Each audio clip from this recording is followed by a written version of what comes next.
Welcome to English for Everyone, where we practice real-life American English. Today we're going to clear up some confusing vocabulary, so let's get started. Today we're talking about these three words: opponent, opposition, and competition. Let's take a closer look. First, let's talk about opponent. Opponent is countable. I can have one opponent and two opponents. These boxers are opponents. So we use opponents when you talk about sports. They are opponents. They're going to fight each other. So we call them opponents. Pronunciation. The first syllable is a relaxed sound like cup and up. Opponent. The stress is on the second syllable. We use a long O sound like no and go for the second syllable. Opponents. And the last syllable is relaxed. Nunts. Opponents. They are opponents. They're going to fight each other. Let's talk about it. The little guy is going to lose because his opponent is too big for him. The two opponents are not evenly matched.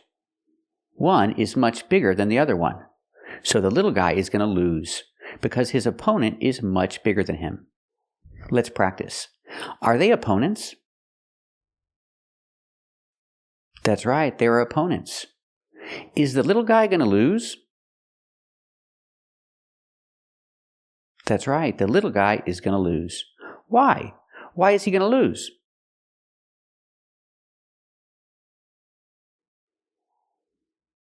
That's right, he's going to lose because his opponent is much bigger than him. Are the two opponents evenly matched?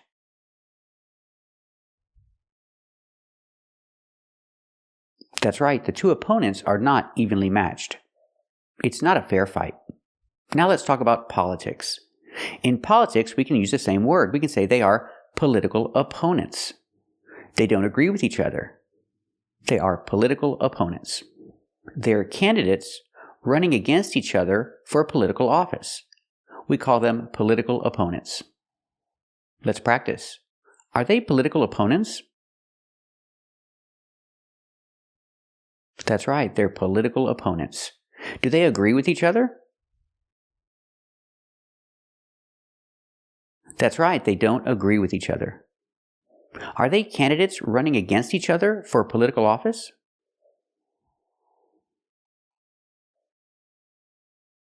That's right, they're candidates running against each other for political office. They're political opponents. Now let's talk about the word opposition. The people are not happy with the government that is in charge. We call them the opposition or the political opposition. They don't like the political party that is in charge, so we call them the political opposition, or just the opposition. They're not happy with the government that is in charge, the government that is in power. They don't like them, they are the opposition. They're the political opposition. Let's practice. The people protesting, what are they called? Are they called the political opposition? That's right, they're called the political opposition. Or can I call them just the opposition? That's right, you can call them the opposition. And why do we call them the political opposition?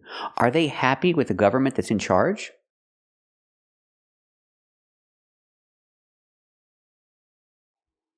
That's right, they're not happy with the government in charge. That's why we call them the political opposition. Now let's talk about competition. Now we're talking about business. When we talk about companies or businesses, we say competition. It's not countable. I cannot say one competition and two competitions in this case. Example, does Walmart have competition? Does Walmart have any competition? Yes, they do. Target. Target is their competition. Target is Walmart's competition. They're similar stores. They sell similar things. So we can say Target is Walmart's main competition. Or I can switch it and say Walmart is Target's competition. Target has competition and Walmart is their competition. Let's practice. Does Walmart have any competition?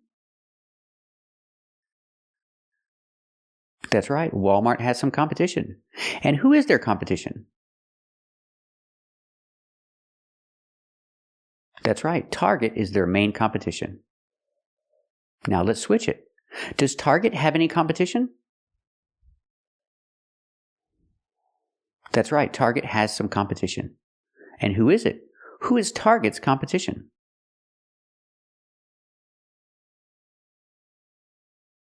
That's right, Walmart is Target's competition.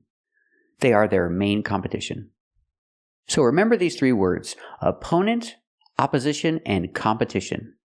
They're all describing similar things, but they're all a little different. I hope you liked this video and keep watching to learn more confusing vocabulary. And we'll see you next time. Today we're going to learn some confusing vocabulary, so let's get started. So the question, where's the good China? No, I'm not talking about the country China. I'm talking about something different. This is the good China. The word China refers to good dishes. Dishes made out of porcelain. And it's not countable. I cannot say one China and two Chinas. It's just the good China. Or you can say fine China, because usually it's expensive. It's the good dishes. And you can talk about plates like these. This is China. Or you can talk about a teapot or teacups. This is also China. Let's hear some examples of China talking about dishes.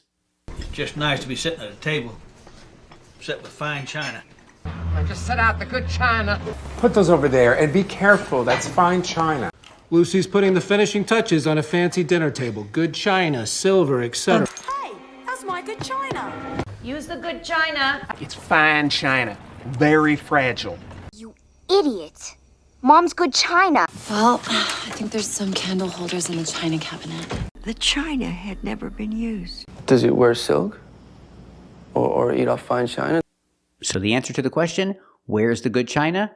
The good china is in the kitchen. Because you're talking about dishes. And what is it made of? It's made of porcelain. So china and porcelain are the same thing, but we use them differently. We use china when we talk about dishes.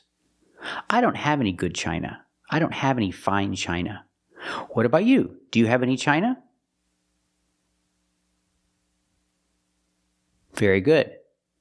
So china is made out of porcelain. Pronunciation, porcelain. The first syllable is the sound or, like door and more, por. Porcelain. The next two syllables are not stressed, they are relaxed. Make the sound porcelain. Porcelain. Put the stress on the first syllable.